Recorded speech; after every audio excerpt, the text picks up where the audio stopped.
Sí, pero ¿por qué no Sí, amplias? ahí estoy en eso. No se puede ampliar, a ver.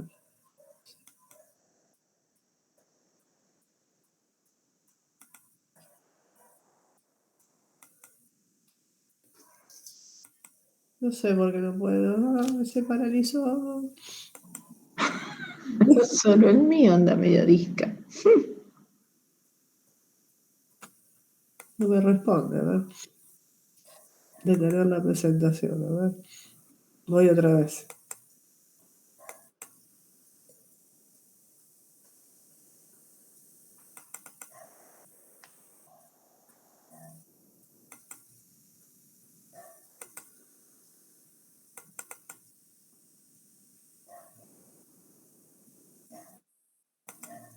¿Se ve? No, lo que estamos viendo es el escritorio. A ver.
Bueno, hasta que ya empiece. El segundo trabajo práctico, ¿lo entendieron?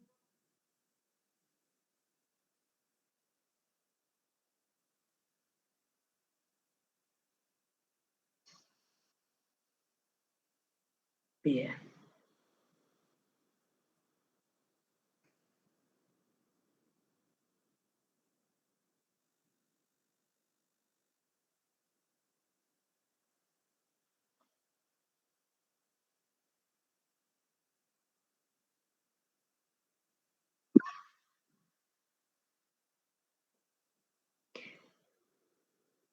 Bien.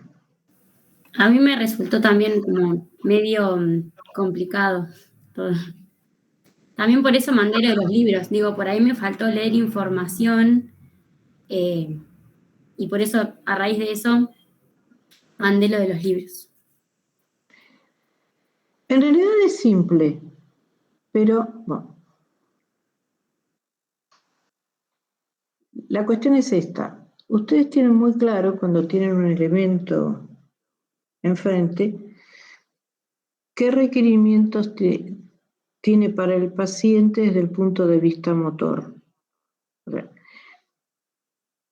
Si la fuerza del paciente está acorde con lo que exige la actividad que le están proponiendo, si la aprensión es suficiente o no es suficiente, y teniendo en cuenta todo eso, seleccionan el material. Desde el punto de vista cognitivo es exactamente lo mismo. O sea, toda actividad tiene un nivel de exigencia cognitiva, un nivel de conocimiento del espacio, un nivel constructivo, un nivel de atención, un nivel de memoria, un nivel práctico. Entonces, ¿cuál es el esfuerzo que queremos que hagan? El que vean esa actividad y determinen qué grado, qué funciones pone en práctica y qué grado de madurez tiene que tener esa función para poder desarrollar ese juego. Las respuestas las van teniendo en estas clases. ¿Por qué se lo puse? Para que desde un comienzo escuchen las clases pensando cómo lo pueden aplicar. ¿Es fácil? No, no es demasiado fácil. No, por eso no se las di individual, se las di para que la hicieran en conjunto. Requiere no solo conocer las funciones, sino que requiere saber qué desarrollo de la función tiene que tener. Que eso está en diferentes escalas, que más o menos en las clases se las vamos dando. Lo pueden ampliar, pero sobre todo lo que quiero es que hagan el esfuerzo de eso que les sale naturalmente, de saber, no, esto es demasiado pesado, nene tiene una coreotetosis, mucho movimiento, pero poca fuerza. Acá, no, esto es demasiado complejo, requiere demasiado conocimiento de espacio, por ejemplo, o todavía no llegó a este nivel de construcción. Para esto se requiere tal nivel de construcción o tal nivel de atención. En realidad son muchas fichas, requiere una atención determinada para terminarlo.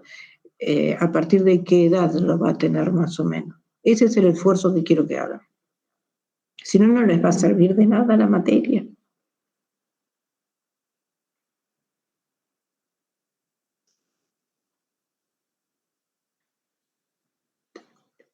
No te escucho.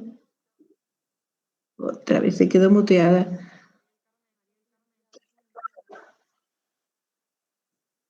Vamos a mandarle.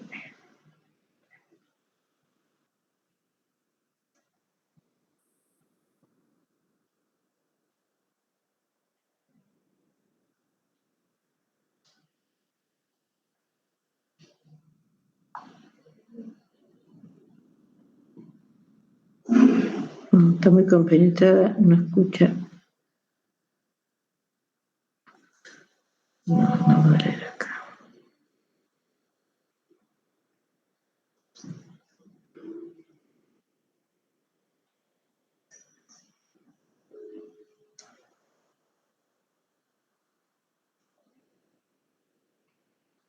Está silenciada.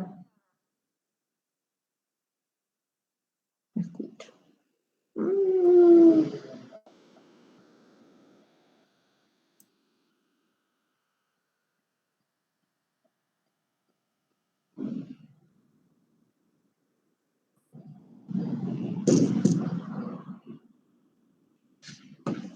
Profe, otra consulta sobre el trabajo. ¿Es entre 2, 3? ¿Cómo nos dividimos entre nosotras? ¿Cómo hacemos eso?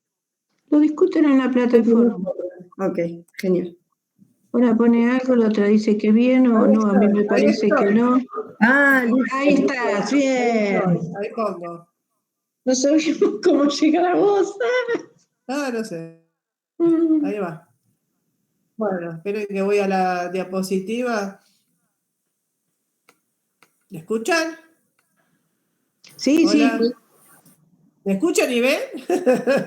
Escuchamos y te Ahí está. vemos. Ya no interfiero con nada. Bueno, acá está. Bueno, dejamos acá.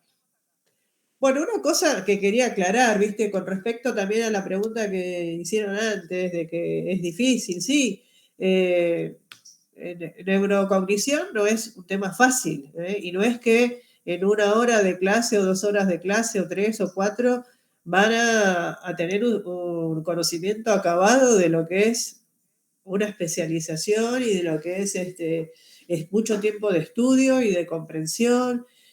Así que tranquilas porque bueno, esto es una aproximación que tienen a todo esto. Hay que estudiar y hay que leer. Es la única manera. Pero es mucha información, yo lo comprendo, pero me parece que bueno, que como terapeutas ocupacionales es una información más que útil, yo creo que es fundamental para la atención de los pacientes, tanto niños como adultos, es algo esencial y que hay que hacer. Bueno, vamos con el modelo de Mesulam. Mesulam tiene un planteo parecido al anterior, ¿no? Dice que este sistema está formado por 4 componentes: el sistema parietal posterior, que provee un mapa sensorial interno; un sistema frontal que incluye los campos oculares, que es muy importante cuando hablamos de orientación en el espacio, y coordina los programas motores para exploración, escaneo y fijación. Y un sistema límbico relacionado con el giro cingulado, la regulación de la distribución espacial, incorporándole a eso una valencia motivacional, es a dónde queremos ir. Y un sistema reticular relacionado con el nivel de alerta y de vigilancia, ¿sí? O sea que si lo comparamos con el deporte,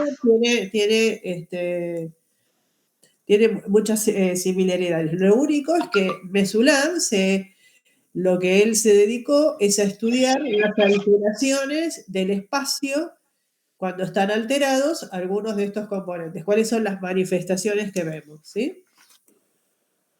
Este es un esquema. El componente frontal se encuentra centrado alrededor de los campos frontales oculares, que incluye además a la corteza premotora adyacente y probablemente también a la corteza prefrontal. El rol crítico del componente frontal es convertir, ¿no?, las estrategias para el cambio de atención en los actos motores específicos. Si la corteza parietal permite la elaboración de un mapa atencional, los campos frontales oculares seleccionan y forman una secuencia de los actos individuales necesarios para navegar y explorar el mapa. ¿Hola? ¿Dijeron algo? No. ¿Ah? Escuché muchos ruiditos por eso. Lo vuelvo a repetir, los campos frontales oculares son los que seleccionan y forman una secuencia de los actos individuales y que son necesarios para navegar y explorar el mundo en el que nos movemos, ¿no? El mapa resultante en el cual nos tenemos que mover.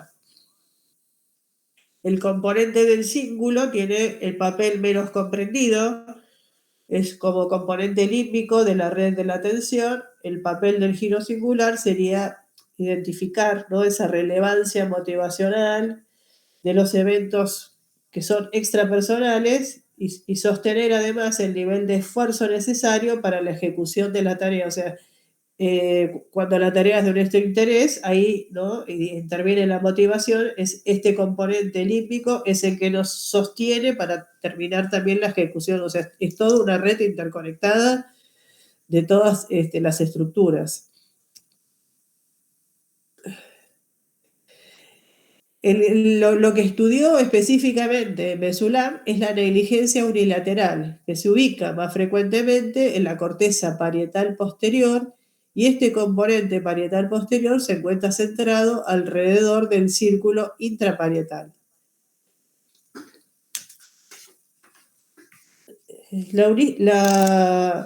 Digamos que el componente parietal es el que permite el mapeo de los eventos destacados, ¿no?, de todo lo que nos atañe y lo que nos rodea y en lo cual tenemos que prestar atención. O sea que el componente parietal sería agrupar una representación dinámica de las señales o marcas destacadas en el ambiente y brindar las estrategias transitorias para cambiar la atención de un estímulo a otro, ¿no?, cuando estamos siguiendo una ruta, por ejemplo. Existe evidencia de que el daño en alguna de estas redes que nombramos anteriormente provoca alteraciones similares sin importar de cuál es la etiología, ¿no?, de ese daño. Puede ser un daño cerebral adquirido, puede ser una enfermedad neurodegenerativa o una enfermedad del desarrollo, siempre vamos a tener las mismas manifestaciones, ¿sí? Ay, espérate.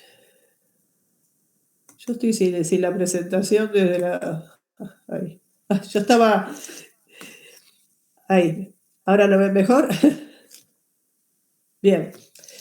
Según... esperen, que quiero contarles un poquito algo más del modelo de Mesulam. El modelo de Mesulam no es que nos va a servir cuando tengamos personas adultas, ¿no? Porque de hecho hay muchos niños con este síndrome de negligencia unilateral. Yo he atendido, no una gran cantidad, pero atendí 2 niñas con ACV, con daño cerebral adquirido, a los 8 años, con lo cual quedó con una negligencia unilateral. La otra no, porque tuvo una ACV en el hemisferio izquierdo y una con el derecho. Cuando tenemos una ACV en el hemisferio derecho,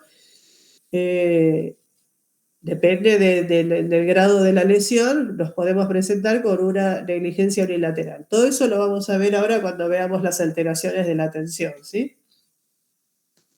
El modelo de Baddeley-Hitch es otro modelo, no me voy a detener mucho en este modelo, lo único, lo voy a decir sintéticamente, ellos proponen un modelo en el que tiene que ver los componentes de la orientación en el espacio o topográfica,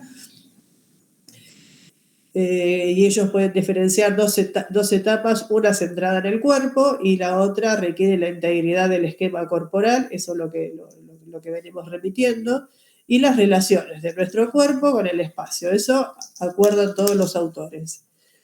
La otra está basada en el reconocimiento de las rutas. Este modelo de Baddeley-Hitch generalmente se utiliza en rehabilitación cuando hay una desorientación del tipo topográfica, es decir, cuando desconocemos o nos olvidamos de cuáles son las rutas que seguíamos habitualmente. Yo en una ocasión tuve un paciente que ¿no? Se olvidaba, era médico, pero se olvidaba llegó un momento que se olvidaba dónde estacionaba el auto y cuando salía a buscarlo ya se había olvidado dónde lo había dejado. Interviene la memoria, sí, pero no se orientaba con las señales topográficas. O de dejar a la esposa en el supermercado y después olvidarse cuál era el camino para volver a buscarla. Generalmente cuando ocurren estas alteraciones que se dan esporádicamente, por lo menos yo la tuve en la clínica esporádicamente, uno se acuerda del modelo de Baddeley-Hitch. Y entonces el modelo de ellos está el componente de la orientación y otro componente que interviene, que es el de la memoria de trabajo, que según este modelo estaría compuesto por un administrador central, o sea, ejecutivo, y dos subsistemas, el buque fonológico y la agenda visoespacial.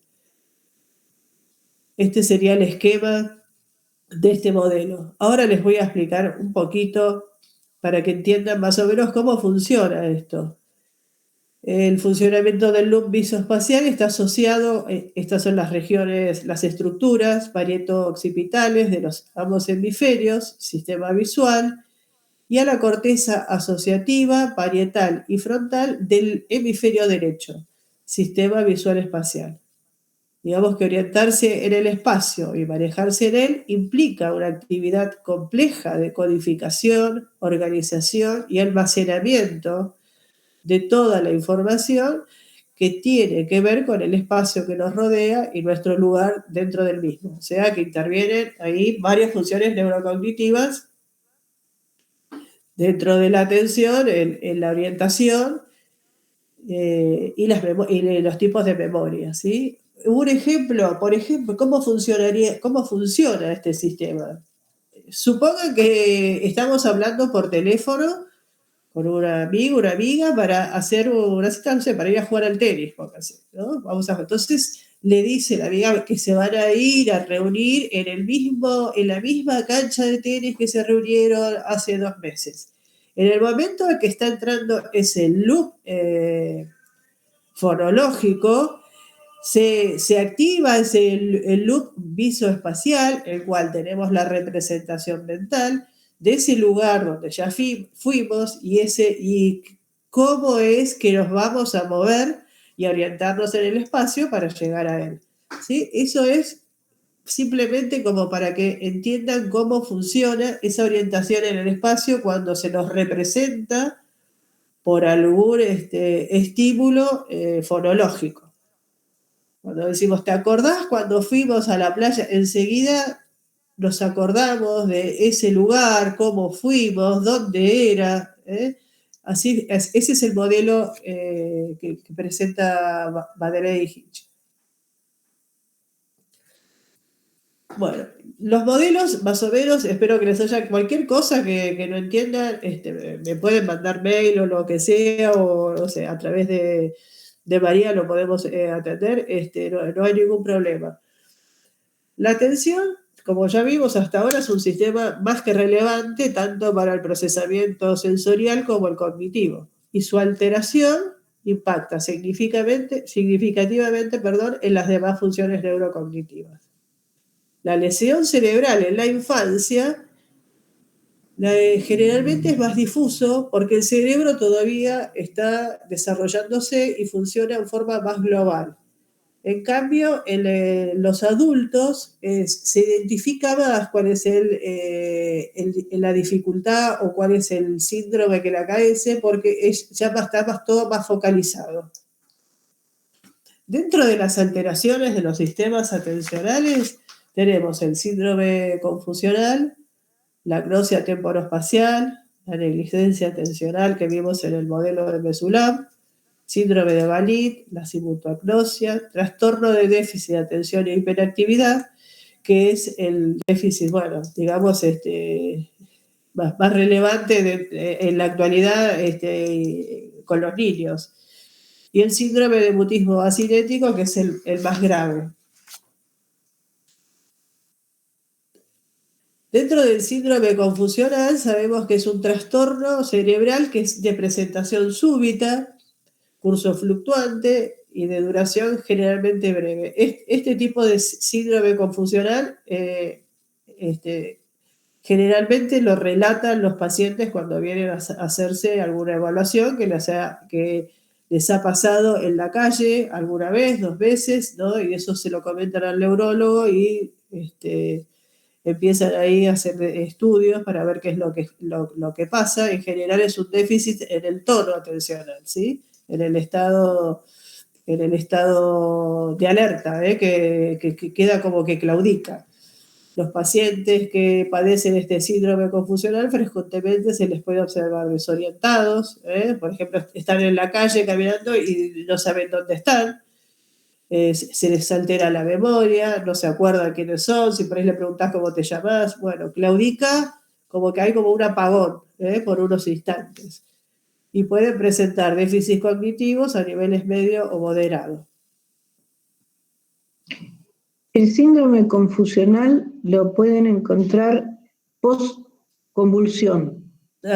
Si la convulsión fue generalizada, importante, el periodo, que eso varía, puede variar unos minutos, como puede ser varios días, que queden con el síndrome confusional. Exacto. Sí, en general en la práctica clínica del consultorio no lo vemos, se ve más por ahí en las internaciones.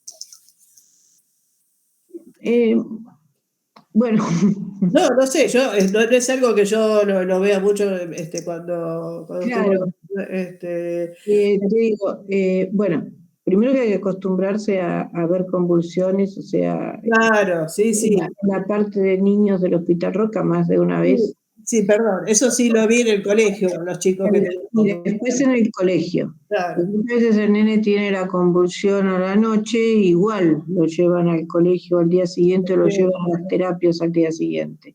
El nene no es el mismo. Sí. Bien. Bueno, para lograr una adecuada exploración del espacio, como venimos repitiendo, se precisa tanto de los mecanismos de atención como los de exploración visual, ¿no? Integrada y que permita al mismo tiempo varios componentes de un estímulo o de una situación para poder interpretarlos adecuadamente, integrando los rasgos percibidos en un conjunto de categorías perceptuales. Identificar qué es lo que estoy viendo, ¿sí? Según Grief, me imagino que todas como terapeutas ocupacionales han leído su libro, es Neuropsicología para terapeutas ocupacionales. La agnosia visoespacial ocurre en general como consecuencia de una ACV en el hemisferio derecho y tiene un gran impacto en el desempeño ocupacional de las personas, ¿sí? Porque tenemos una gran dificultad para movernos en ese espacio y para llevar a cabo las actividades de la vida diaria.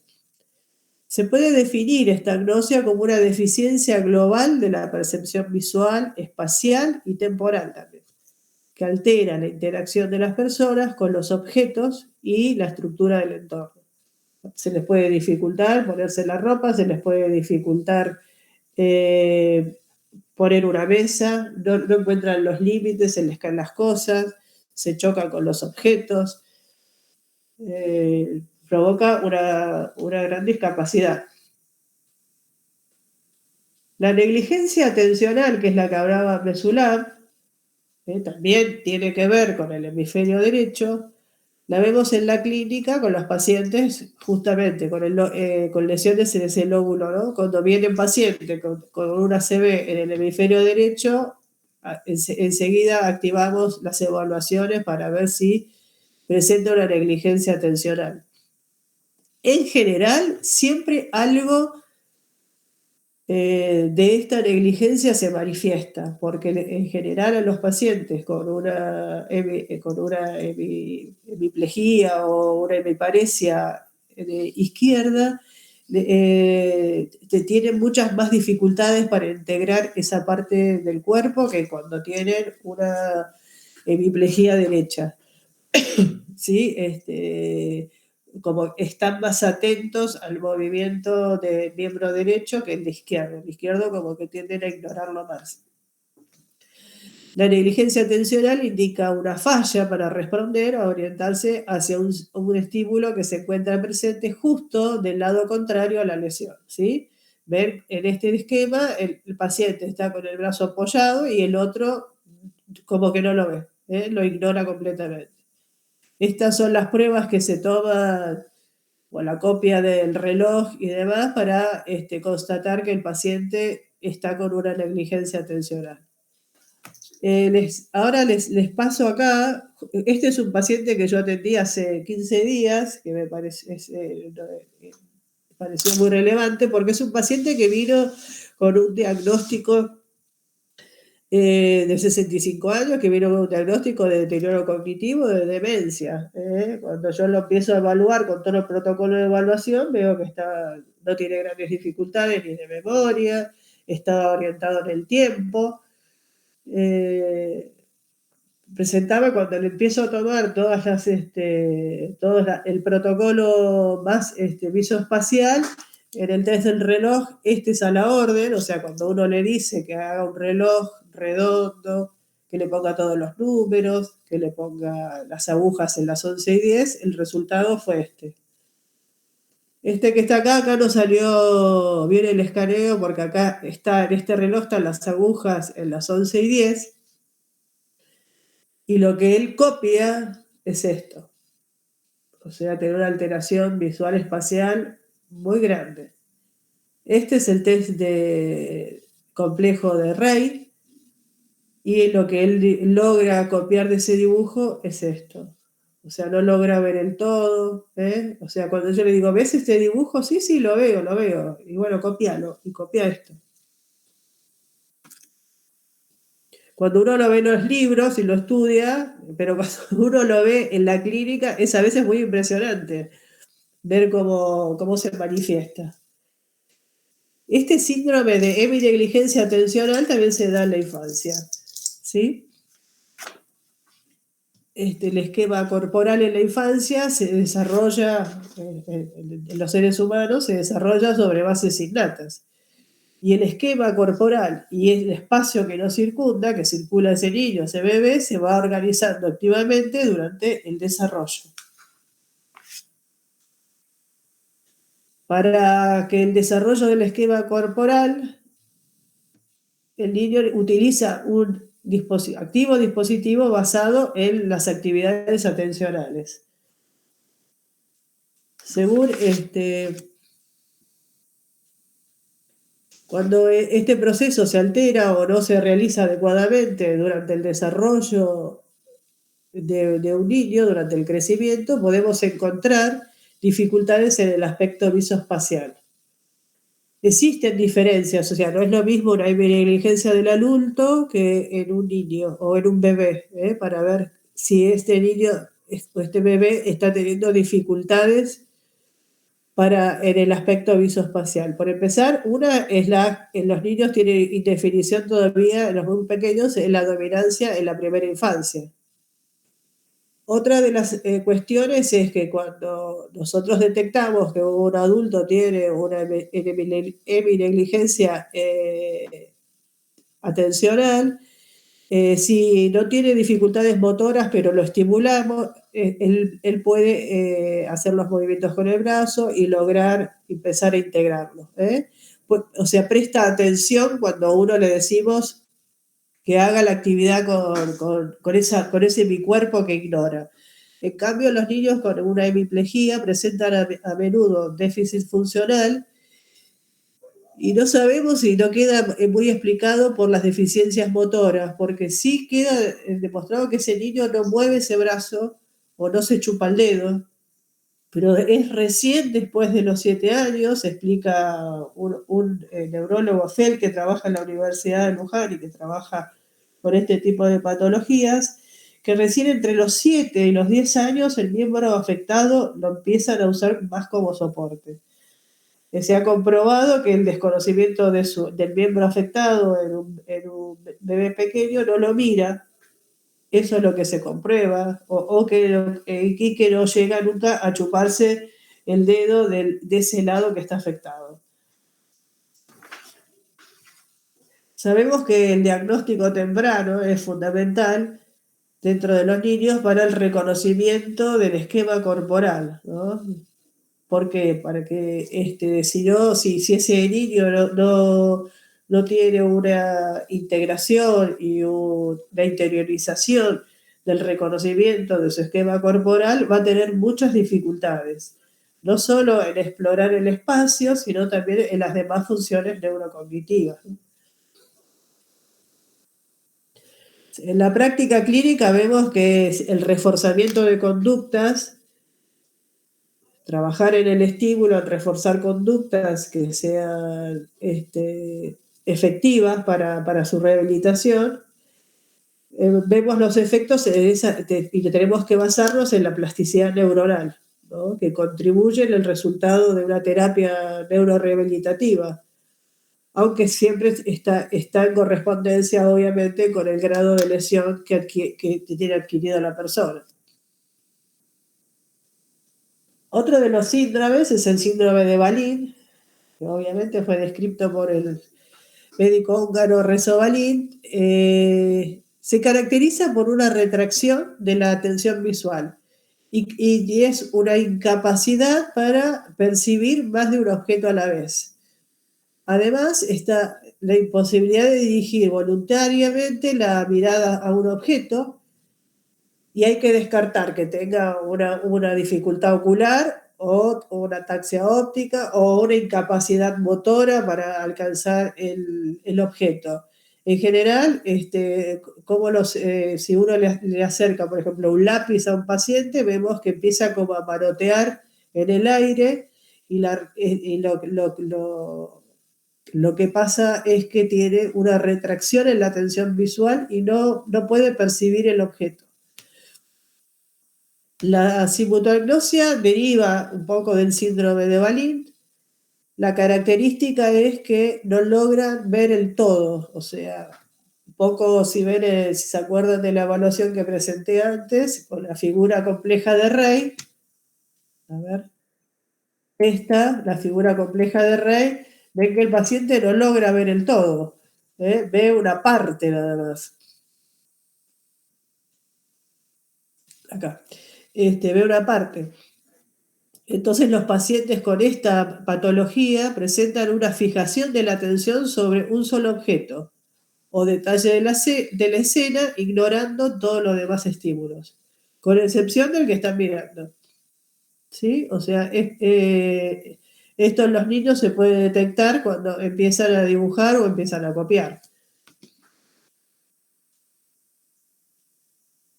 Bueno, y el último, que es el síndrome de mutismo asinético, que es la alteración más grave, es una grave alteración del estado de vigilia y que se acompaña con una profunda apatía, falta de iniciativa psíquica, motora o verbal e indiferencia frente a todo tipo de estímulos.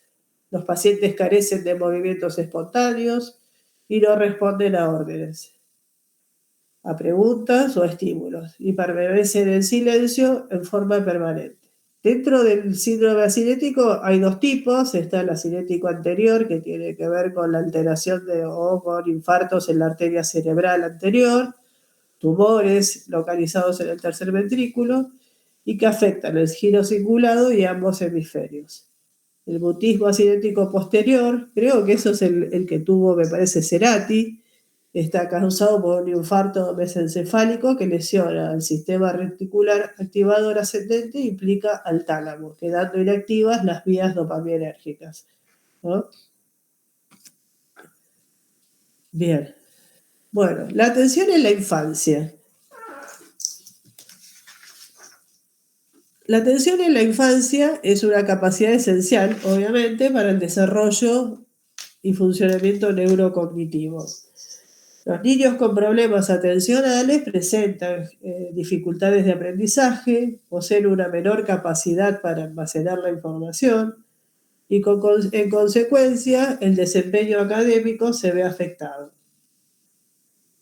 Como hemos visto anteriormente, para que el niño logre un buen nivel de atención requiere inhibición de la información irrelevante y focalización en la información que es relevante, con un sostenimiento temporal de acuerdo a la actividad. Debemos tener en cuenta que las alteraciones atencionales pueden observarse como consecuencia de trastornos emocionales, estrés, ansiedad, depresión, que a veces es muy común en la adolescencia, en niños con compromisos globales, como el caso de la discapacidad intelectual, retraso mental, y presentan una capacidad, en general todas estas alteraciones presentan una atención descendida. Traumas encefálicos, es algo que se ve mucho en la clínica, los niños que caen o se caen por la escalera, que presentan traumatismo cráneoencefálico, con el tiempo empiezan a manifestar estos trastornos. Y el último, que es el trastorno por déficit de atención e hiperactividad.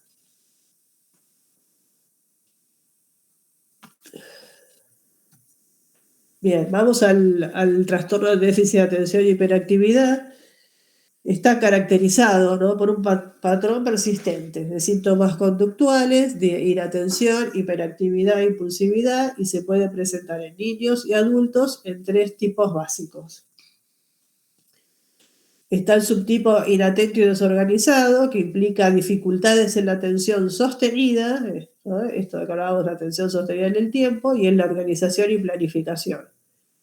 Y está el subtipo hiperactivo impulsivo, que tiene falta de control inhibitorio, y el tercero, que sería el combinado de los otros dos, que implica dificultades en la atención sostenida, planificación, organización y en el control de los impulsos.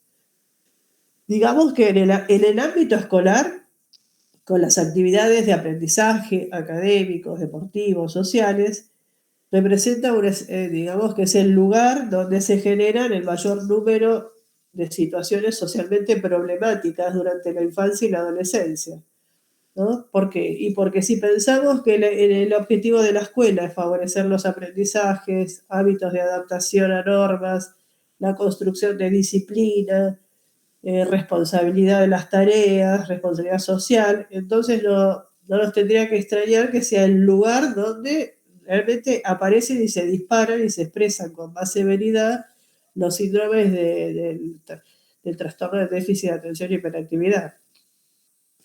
Y para diagnosticarlo es necesario que solo debe hacerse si el síndrome está interfiriendo visiblemente con el desarrollo social, académico, ocupacional y o funcional del paciente.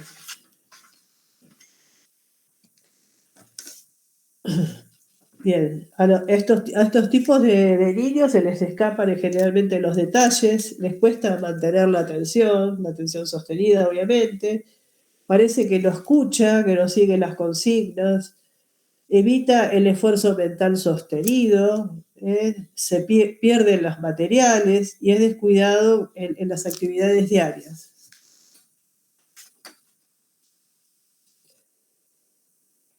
Bien. Según Feld, su particularidad es que aparece antes de los 7 años y se prolonga en el tiempo. En general, el coeficiente intelectual es adecuado, no está descendido. Las dificultades que presentan en el aprendizaje es por esa dispersión atencional y esa hiperactividad que no permiten que puedan adquirir los aprendizajes. Tienen trastornos de conducta y obvio de aprendizaje. Hay un porcentaje bastante alto donde estos problemas no se resuelven en la adolescencia y persisten también en la adultez, en un 30-50% de los casos, por lo que representa un importante problema en la salud pública. El TDAH persiste en la adultez, muestra obviamente manifestaciones diferentes a las que tiene un niño. Son personas que están insatisfechos porque tienen problemas laborales severos, no logran nunca llegar a los objetivos de su trabajo, a pesar de que se los ve, ¿no? Como en mucho movimiento, pero en realidad no logran terminar una tarea. Se sienten frustrados porque no los promueven en el trabajo, justamente por esto, por incumplimiento de los objetivos que tienen que tener. Y además esto acarrea también conflictos frecuentes en sus relaciones interpersonales o con su pareja. Se sienten frustrados porque no logran alcanzar sus metas. Según estudios que se han hecho en los últimos años, se ha establecido que los orígenes y las causas de este trastorno pueden tener origen genético. De hecho, yo he visto a padres con síndromes de desatención y lo tienen los hijos, o sea que algo de eso debe haber en la transmisión. Y se ha descrito que no es un trastorno de la atención per se, como se había pensado, que es solo la atención la que está alterado, sino que más bien se origina como una falla en el desarrollo de los circuitos cerebrales, que además son responsables de la inhibición y el autocontrol, ¿no? Que tiene que ver con todas las estructuras frontales, ¿sí? Que intervienen en esa inhibición de la conducta. Bueno, hasta acá llegamos más o menos con lo que es la información de lo que son los sistemas atencionales y sus alteraciones.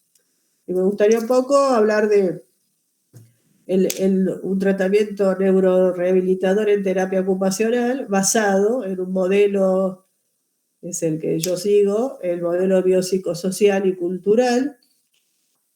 Ya creo que María les habló de Vygotsky, ¿no? Vygotsky sostuvo que la constitución del sujeto aparece unida a la apropiación gradual de instrumentos culturales y en la interiorización progresiva de las funciones psicológicas, construidas primero en la integración social, o sea, el plano interpsicológico, pero al mismo tiempo la cultura se apropia del sujeto que en la medida que lo constituye. O sea que nosotros, ¿por qué seguimos un modelo biopsicosocial? Y porque nosotros somos producto de la cultura en la que vivimos.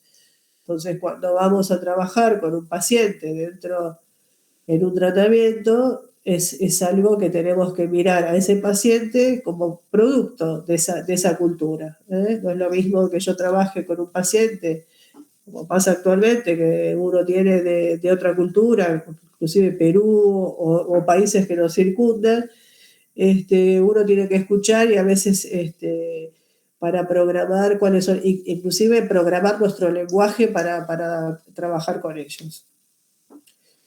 Digamos que la ocupación humana es única y caracteriza a nuestra especie, ¿no? Somos seres que actuamos, somos instrumentales y es una función específicamente humana en la que los tipos de cosas que hacemos y cómo las hacemos son influenciadas íntimamente por nuestra cultura, nuestra sociedad y nuestra historia filogenética. Esto lo dijo Kirchhoffner, pero Kirchhoffner, como datos se los doy, se basó en la teoría vygotskiana para armar su teoría del modelo de la ocupación humana. ¿Qué es la neurorehabilitación? Bueno, la neurorehabilitación es un proceso continuo, integral, y que tiene como objetivo la incorporación o reincorporación de una persona, niño o adulto, con su máximo potencial a la vida normal, entendida como esto, ¿no? Como un modelo sistémico. Bien, ¿qué vamos a ver acá? Acá vemos un esquema de lo que es el modelo de intervención, en pacientes con deterioro neurocognitivo o con alteraciones, de pacientes que sean niños o adultos, ¿no? Y si tomamos este modelo, tiene otro significado en el tratamiento, porque no solo evaluamos las funciones cognitivas deterioradas, y desde allí se planifica la sesión de tareas terapéuticas, sino que miramos al paciente, ¿no? Con todo ese contexto, con todo lo que él representa. Y es a partir de ahí que, bueno, que vamos a planificar un tratamiento teniendo en cuenta esa persona como producto de su cultura, los valores que tiene, intereses, tanto él como su entorno familiar. A partir de ahí sí vamos a tener una intervención. Es importante el trabajo interdisciplinario, desde las neurociencias cognitivas, si nosotros estamos a cargo de la evaluación de ese paciente con una evaluación neuropsicológica, lo interesante es poder transmitirlo a todo el equipo para que sepa cuáles son las alteraciones que ese paciente presenta, para que todo el sistema interdisciplinario esté más ajustado. Eso debe servir para la investigación, para motivarnos a nosotros a seguir investigando sobre estas patologías y que se haga un círculo virtuoso donde la evaluación, la intervención sea algo que vaya en continuo con el tratamiento del paciente. Bueno, el tratamiento es centrado en el paciente, donde trabaja el equipo terapéutico, donde está incluido el entorno familiar y social, donde tiene que estar la motivación. La motivación sabemos que es fundamental para que ese paciente pueda comprometerse con el tratamiento y apego al tratamiento. El apego al tratamiento siempre va a existir como consecuencia de que ese paciente esté motivado en su proceso rehabilitativo. Esto lo tienen, así que esto lo pueden leer ustedes, es muy fácil, son los objetivos, el plan de tratamiento y qué es lo que hay que tener en cuenta, ¿no? El entrenamiento gradual, el planeamiento de las actividades y el orden de las actividades, tener en cuenta el perfil del paciente, el aprendizaje, la neurorehabilitación es un aprendizaje, los pacientes tienen que aprender y lo importante de ese aprendizaje es que lo puedan trasladar a su vida cotidiana, a las actividades de la vida diaria. Nos vamos a basar en las habilidades conservadas, la implicación familiar es muy importante como fuente de información y de acompañamiento de la terapia. Tener en cuenta la emoción y la conducta del paciente que repercute en el proceso de rehabilitación, ya que uno tiene que pensar que un paciente que está en rehabilitación fluctúa su emoción, fluctúa su motivación, fluctúa, ¿no? Hay veces que está más enganchado y eso lo vamos a tener que ir acompañando. Y recompensar la ejecución siempre con refuerzo positivo y el trabajo interdisciplinario. Los objetivos, de la evaluación neurocognitiva y funcional es explorar, en general la evaluación en terapia ocupacional es explorar los niveles de funcionalidad y autonomía del paciente, sea niño o adulto, obtener un perfil neurocognitivo, donde no solo aparecen las alteraciones, sino también la reserva cognitiva que tiene, para poder apoyarnos en ella para desarrollar estrategias de tratamiento. Y conocer el contexto sociocultural y ocupacional para poder diseñar, en la medida de lo posible, actividades terapéuticas que sean cada vez más motivantes y del interés de la persona en la medida que va avanzando el tratamiento.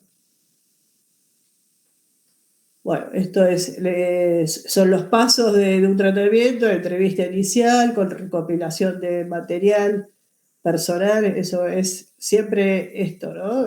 Cuando yo digo que hay que recabar información de la vida social y familiar del paciente, siempre que tengamos esta aprobación del paciente y de la familia para que nos puedan dar esa información. Cuanto más información tengamos del paciente, de su ocupación anterior, de lo que hacía, con quién vive, vamos a poder hacer una conexión más con su realidad a partir de una disposición emocional de aceptación y que haya cooperación y que favorezca la comunicación entre el terapeuta y el paciente. Nunca tiene que ser algo forzado, ¿sí? Tiene que fluir eso en la medida en que uno va evaluando y va entrevistando al paciente y a la familia. El proceso evaluativo es la funcionalidad, bueno, las actividades de la vida diaria, esto ya lo conocen, los índices que hay que tener, y después, bueno, la evaluación neurocognitiva, que para eso necesitamos de una formación para poder realizarla, ¿no? En la evaluación, ¿cuáles son los objetivos? Bueno, es tener en cuenta la función, el concepto de función es fundamental, porque sirve para el diagnóstico como para la rehabilitación de las personas con daño cerebral, ¿sí? Sabemos que la ejecución de cualquier tarea está determinada tanto por la corteza de los hemisferios cerebrales como de las estructuras subcorticales. Las alteraciones neurocognitivas que presenta una persona, en este caso estamos hablando de la atención, no están aisladas de otras funciones neurocognitivas, por lo tanto, cuando evaluamos tenemos que implementar un protocolo integral neurocognitivo para no tener sesgos en la evaluación. ¿Qué se evalúan? Sistemas atencionales, los sistemas de memoria, el lenguaje, habilidades constructivas, habilidades para el procesamiento visoespacial, funciones ejecutivas y sistemas afectivos emocionales, o sea, lo que tiene que ver con la cognición social. Los objetivos vamos a tener un diagnóstico más acertado de cuáles son las alteraciones que presenta el paciente. Esto ya lo dijimos, de las capacidades vamos a conocer su reserva cognitiva. Además es brindar información de su condición neurológica al paciente y a la familia para tener conciencia de cuáles son las limitaciones, y cuanto más conciencia tengamos de las limitaciones, vamos a prestar atención durante el proceso rehabilitativo. Y además esto, transmitirlo al equipo interdisciplinario y a veces proporcionar información también a médicos externos que nos mandan a hacer esas evaluaciones para ver cuál es la evolución del paciente con el tratamiento o con medicación. Esto es a modo informativo, es el protocolo que hay para la atención, Minimental, el ADAS y el MATIS es para demencia, y los que evalúan específicamente, estos son los sistemas atencionales. Se me fue. Las habilidades visoespaciales, el test de reloj que vieron antes, la figura compleja de Ley, laberintos de Porteus es una serie de laberintos que se evalúa en los niños desde los 5 años y hasta los adultos. Son una serie de laberintos que deben resolver de manera del más simple al más complejo, ¿sí? Y ahí uno se ve si hay dificultades en las habilidades visoespaciales, en la orientación topográfica, son bastante específicos.